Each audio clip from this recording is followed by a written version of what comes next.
नमस्कार दोस्तों, स्वागत है आप सबका डेली निफ्टी एनालिसिस पर। मेरा नाम है चिराग और आज के वीडियो में हम निफ्टी और बैंक निफ्टी दोनों का एनालिसिस करेंगे। बैंक निफ्टी का एनालिसिस जो है हम डीपली करेंगे। निफ्टी का जो ऑल टाइम फ्रेम एनालिसिस है वो भी आने वाले टाइम में देखेंगे। आज के वीडियो में निफ्टी में जो है इमीडिएट मूव के लिए देखेंगे और बैंक निफ्टी का जो है वो डिटेल एनालिसिस देखेंगे। यहाँ पे आपके सामने अभी निफ्टी का डेली चार्ट है। डेली चार्ट में अगर हम देखें तो ये एक टॉप जो बना है वहाँ से हमें एक 3 वेव डिक्लाइन क्लियर लग रहा है, राइट। अगर हम पहली नज़र से देखेंगे तो हमें लगेगा कि ये करेक्शन है, तो करेक्शन के बाद ये बाउंस भी ऑलरेडी कर चुका है। इसका अगर हम रिट्रेसमेंट निकालते हैं 23 to 38%, तो 38% के ऊपर ये ब्रेक करके डिसेंट बाउंस भी दे चुका है। मतलब कि हाई प्रोबेबिलिटी है कि ये इस हाई के ऊपर जाएगा, क्योंकि ये हमें करेक्टिव डिक्लाइन ही लग रहा है। तो ये हाई को ब्रेक करेगा, तो प्रोबेबिलिटी हो सकती है कि ये जो बाउंस है ये वेव 5 का बाउंस हो। आगे का जो स्ट्रक्चर है वहाँ पे ये काउंटिंग 1 2 ये 3 और ये हो सकता है 4, जो 38% के आसपास ये रिट्रेस किया है और वहाँ से हमें बाउंस देखने को मिला है। तो हो सकता है कि वेव 5 यहाँ से शुरू हो चुका है और ये हाई के ऊपर इस रेंज में ये वेव 5 कंप्लीट कर सकता है। ये हमें निफ्टी के चार्ट को देख के लग रहा है। अभी कुछ लोगों को पॉसिबल है कि ये बाउंस में कंफ्यूजन हो सकता है कि ये जो लास्ट इम्पल्स है तो उसको हम यहाँ पे 3 4 और इसको 5th क्यों नहीं कंसीडर कर सकते। तो जिन लोगों ने वीडियो कोर्स देखा हुआ है उन लोगों को पता होगा कि हम वेव 5 के अंदर भी 38% प्रोजेक्शन जो है वो कंसीडर करते हैं। और अगर यहाँ से आप 0 से लेके 3 तक का मूव कैलकुलेट करके यहाँ से 5th का प्रोजेक्शन निकालते हैं तो 38% का लेवल जो है अभी भी यहाँ पे अचीव नहीं हो रहा है। इसीलिए इस वाले पार्ट को भी हम वेव 3 का इंटरनल पार्ट ही देख रहे हैं और ये 4 और उसके बाद 5th का हमने यहाँ पे प्रोजेक्शन निकाला है, राइट। तो मोस्ट प्रोबेबल काउंट जो मुझे लग रहा है वही हमने यहाँ पे मेंशन किया हुआ है। अब ये मूव जो है यहाँ पे हमने वेव 2 मेंशन किया है, तो ये हो सकता है वेव 3 हो, राइट। लेकिन इसके आगे के जो काउंटिंग है वो आज हम नहीं देखेंगे। आज हम सिर्फ बैंक निफ्टी का डिटेल एनालिसिस देखेंगे। निफ्टी में जो है इमीडिएट मूव के लिए ही देखेंगे। तो यहाँ पे अगर हम देखें तो ये करेक्शन के बाद ये हमें एक बाउंस देखने को मिला है। तो इस बाउंस पर अगर हम फोकस करें स्मॉलर टाइम फ्रेम में तो ये जो बाउंस है यहाँ पे ये ए और 1 बी और 2 और सी और 3 जो है मोस्ट प्रोबेबली यहाँ पे ये कंप्लीट हो चुका है। और इस सी और 3 का अगर हम रिट्रेसमेंट निकालते हैं तो 23 to 38% की रेंज ये निकल के आ रही है, जहाँ पे ये थोड़ा ऊपर लो लगा के फिर एक शार्प बाउंस किया है। यहाँ पे ये रेंज जो है सपोर्ट की तरह काम कर सकती है और ये जो है 38% 19,518 ये down side break even point है। इसके नीचे ट्रेड करता है तो यहाँ से फिर से निफ्टी जो है वो नेगेटिव बन जाएगा, राइट। अभी के लिए तो ये इस रेंज में डिक्लाइन नहीं दिया है, तो क्या हो सकता है कि ये अभी भी ये डिक्लाइन करेगा इस रेंज में। अगर करेगा तो पैटर्न कौन सी होगी वो समझने के लिए ये जो डिक्लाइन है यहाँ से जो डिक्लाइन उसको अगर हम स्मॉलर टाइम फ्रेम में समझे तो यहाँ पे ध्यान से समझिए, ये तो बहुत ही शार्प डिक्लाइन है, राइट। तो इसको तो हम मोस्ट प्रोबेबली इम्पल्स ही कंसिडर करेंगे। लेकिन ये इम्पल्स के बाद ये शार्प बाउंस देखे तो ये बाउंस भी हमें इम्पल्सिव ही लग रहा है। तो हो सकता है कि ये भी एक ए और 1 हो, तो ये शार्प डिक्लाइन हो सकता है कि कोई एक तरह का इरेगुलर करेक्शन हो और यहाँ पे वो करेक्शन पूरा हो के एक नया इम्पल्स शुरू हो चुका है। अगर ऐसा है तो ये हो सकता है ए और 1 और ये डिक्लाइन जो है हमें करेक्टिव पैटर्न ही इंडिकेट कर रहा है, राइट। ये जिस तरीके की पैटर्न बन रही है हमें करेक्टिव पैटर्न ही लग रही है, जिसका अगर हम यहाँ से रिट्रेसमेंट निकाले तो 61% के आसपास ही इसने लो लगाया है और क्लोजिंग भी उसके आसपास ही दिया है, राइट। तो अगर ये इम्पल्सिव ए और 1 और अगर ये बी और 2 करेक्टिव है तो यहाँ से अगर हम सी और 3 का प्रोजेक्शन निकाले तो ये प्रोजेक्शन रेंज निकल के आ रही है, राइट। अगर यहाँ से निफ्टी बाउंस करता है, अगर इस लेवल के ऊपर निकलता है, अगर हम सेफ सिनारियो देखें तो, राइट, तो इसके ऊपर ट्रेड करता है तो चांसेस है कि यहाँ पे इस रेंज में हमें फिर से ये देखने को मिल सकता है, राइट। अगर इसको ये ब्रेक नहीं कर पाता हो और इसी रेंज में से डिक्लाइन करता है तो जो रेंज हमने देखी थी 23 और 38% की, उस रेंज में हमें एक डिक्लाइन देखने को मिल सकता है इसके नीचे। अगर इस रेंज को ये ब्रेक नहीं कर पाता है और 61% के नीचे फिर से जाता है तो वो सिनेरियो के बारे में हम देखेंगे। अभी के लिए तो मोस्ट प्रोबेबली अगर इसके ऊपर निकलता है तो फिर इस रेंज में बाउंस हम एक्सपेक्ट कर सकते हैं। ये जो रिट्रेसमेंट रेंज है वो हमने इस डिक्लाइन की निकाली है, जो ये शार्प बाउंस तो हुआ है लेकिन ये 61% तक भी हुआ है, लेकिन ये इम्पल्सिव लग रहा है, राइट।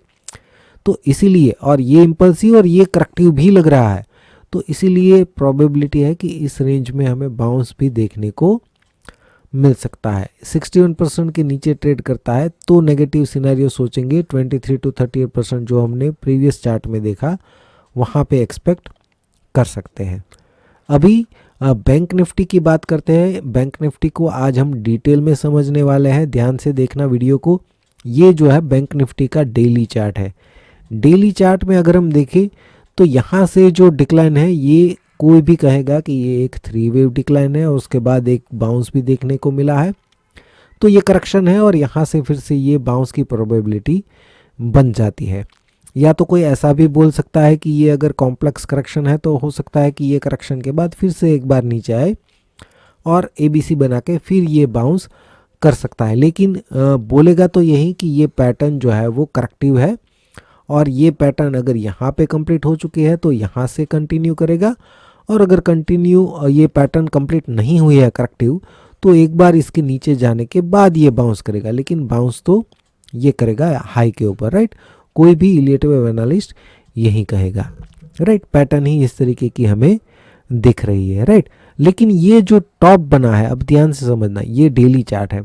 अब ये जो टॉप बना है जहाँ पे हमने काउंटिंग दिया है 5, इसका आगे का चार्ट अगर हम देखते हैं, ये 46,369 का जो हाई बनाया है, इससे पहले का मूव अगर हम देखें तो ये हाई जो है ये बाउंस यहाँ से शुरू हुआ है 32,155 से। ये इम्पल्स जो है यहाँ से ये 1 2 3 4 और यहाँ से ये 5th यहाँ पे कंप्लीट हुआ है। मतलब कि ये जो बाउंस, ये जो टॉप बना है उसका इम्पल्स यहाँ से शुरू हुआ है और इसको देख के हमें लग रहा है कि ये कंप्लीट भी हो चुका है। तो अगर यहाँ से लेके यहाँ तक एक इम्पल्स है तो उसका अगर हम रिट्रेसमेंट निकालें तो उस रेंज में डिक्लाइन भी हमें देखने को मिल चुका है। तो क्या ये डिक्लाइन, करेक्टिव डिक्लाइन के बाद ये नया मूव जो आएगा तो वो तो बहुत बड़ा मूव आना चाहिए, ऐसा होना चाहिए ना, क्योंकि ये इतना बड़ा इम्पल्स है, उसके बाद ये अगर करेक्शन है तो उसका मूव तो बहुत बड़ा होगा, इस मूव के जितना होना चाहिए। लेकिन हमें ये भी देखना है कि ये मूव कौन सा है। यहाँ पे हमने काउंटिंग दिया है ये 4 और ये 5, राइट। तो इसके आगे का मूव अगर हम देखें, ये जो शुरू हुआ है 32,155 से, उसके आगे क्या है उसको अगर हम हायर टाइम फ्रेम में देखें तो ये बैंक निफ्टी का वीकली चार्ट है। यहाँ से जो इम्पल्स शुरू हुआ है जो हमने डेली चार्ट में देखा, ये 1 2 3 4 और 5 कंप्लीट हो चुका था। उसके बाद करेक्शन के बाद अगर हम एक्सपेक्ट कर रहे हैं कि यहाँ से एक शार्प बाउंस फिर से देखने को मिलेगा इसके जितना, लेकिन वीकली चार्ट में देखें तो ये बाउंस जो है वो तो वेव 5 का बाउंस है जिसका इम्पल्स शुरू हुआ है यहाँ से। तो यहाँ से 1 2 ये 3 ये 4 और ये तो 5th है, राइट। तो ये अगर 5th है तो इस पूरे इम्पल्स का जो यहाँ से शुरू हुआ है यहाँ तक कंप्लीट हुआ है, इस पूरे इम्पल्स का अगर हम रिट्रेसमेंट निकालते हैं तो 23% और 38% की रेंज में तो ये आया ही नहीं है, राइट। ये तो बहुत ही ऊपर से बाउंस कर रहा है, राइट। तो इस इम्पल्स के हिसाब से ये करेक्शन तो बहुत छोटा है। इतना छोटा करेक्शन के बाद तो एक शार्प बाउंस मैं नहीं मानता हूँ कि यहाँ पे आने की प्रोबेबिलिटी है, समझ रहे आप। तो यहाँ से ये करेक्शन जो है अभी भी हमें लग रहा है कि ये कंप्लीट नहीं हुआ है, राइट। और इसीलिए हम यहाँ से एक बड़ा डिक्लाइन जो हमने बात की थी 39,000 लेवल की, राइट, वो इस पूरे बाउंस का रिट्रेसमेंट है 23%, एटलीस्ट वहाँ तक हम एक्सपेक्ट कर रहे थे। और यहाँ पे भी अगर आप देखें तो ये 16,116 से जो बाउंस हुआ है ये एक इम्पल्सिव बाउंस है। वो इम्पल्स किसका पार्ट है उसको भी अगर हम मंथली चार्ट में देखें तो ये बैंक निफ्टी का मंथली चार्ट है, जहाँ पे यहाँ से स्टार्टिंग से देखें तो ये 1 2 3 और ये 4, यहाँ से 16,116 से तो ये फिफ्थ शुरू हुआ है, और फिफ्थ में हमने ऑलरेडी देख लिया कि यहाँ से लेके यहाँ तक इम्पल्स जो है वो हमें कंप्लीट लग रहा है। तो इसका मतलब तो ये हुआ कि बैंक निफ्टी में मंथली चार्ट में एक पूरा साइकिल हमें लग रहा है कि यहाँ पे कंप्लीट हो चुका है, राइट। जो क्लैरिटी यहाँ पे हमें वेव 3 में मिल रही है बैंक निफ्टी में, वो निफ्टी में नहीं मिल रही है। इसीलिए मैंने निफ्टी का जो हायर टाइम फ्रेम वाला एनालिसिस जो है वो पेंडिंग रखा है, क्योंकि दोनों में कन्फ्यूज़न क्रिएट ना हो, राइट। वो हम किसी और वीडियो में समझेंगे। अभी बैंक निफ्टी में हमें लग रहा है कि यहाँ से हमें एक इम्पल्सिव कंप्लीट दिख रहा है, राइट। तो इस पूरे इम्पल्स का अगर हम यहाँ से लेके यहाँ तक का रिट्रेसमेंट निकालें तो 50 to 70% की रेंज में ये डिक्लाइन हो सकता है। तो वो तो बहुत ही बड़ा करेक्शन बन जाएगा, बल्कि क्रैश जैसा ही ये एक सिनारियो बन सकता है, राइट। हो सकता है हम गलत है, ये हमारा मंथली का जो काउंटिंग है वो गलत है। ये जो हम वेव 5 मान रहे हैं, हो सकता है कि वो वेव 5 ना हो। अगर ये वेव 5 नहीं है, फिर भी यहाँ से लेके यहाँ तक एक इम्पल्स तो कंप्लीट हुआ ही है। तो इम्पल्स कंप्लीट होने के बाद अगर ये किसी इम्पल्स का इंटरनल का पार्ट है, तो वो एटलीस्ट 23 to 38% की रेंज में तो ये रिट्रेसमेंट देगा ही। तो भी अगर हम देखें तो 23% आ रहा है 39,229, जहाँ तक इसने डिक्लाइन नहीं दिया है, राइट। तो मान लीजिए कि हमारा काउंटिंग मंथली का गलत भी है, इतना डिक्लाइन नहीं होना चाहिए, तब भी इस रेंज में तो हम डिक्लाइन एक्सपेक्ट कर ही रहे हैं, राइट। कर सकते हैं इतना डिक्लाइन, लेकिन ये जो लास्ट में जो करेक्टिव पैटर्न बना है वो हमें कन्फ्यूज़न क्रिएट कर रहा है, राइट, हमारे लिए। तो अभी ये देखने के बाद फिर से हम वही चार्ट देखें, डेली चार्ट, ये इम्पल्स 1 2 3 4 और 5, और उसके बाद ये करेक्शन है। तो अभी अगर हम सोचें कि यहाँ से ये बाउंस करेगा तो वेव होगा कौन सा, हमें मंथली चार्ट से देख लिया कि यहाँ पे तो हमें सारे वेव कंप्लीट लग रहे हैं, तो उसके बाद ये कौन सा वेव शुरू होगा जो ऊपर जाएगा, राइट। तो वो तो कन्फ्यूज़न सिनारियो बन गया ना।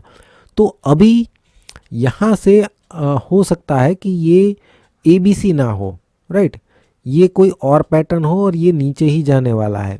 इसको समझने के लिए ये जो डिक्लाइन है उसको अगर हम स्मॉलर टाइम फ्रेम में समझे तो हो सकता है कि ये जो डिक्लाइन है, लास्ट वाला डिक्लाइन, वो तो हमें 3 वेव टाइप का ही लग रहा है।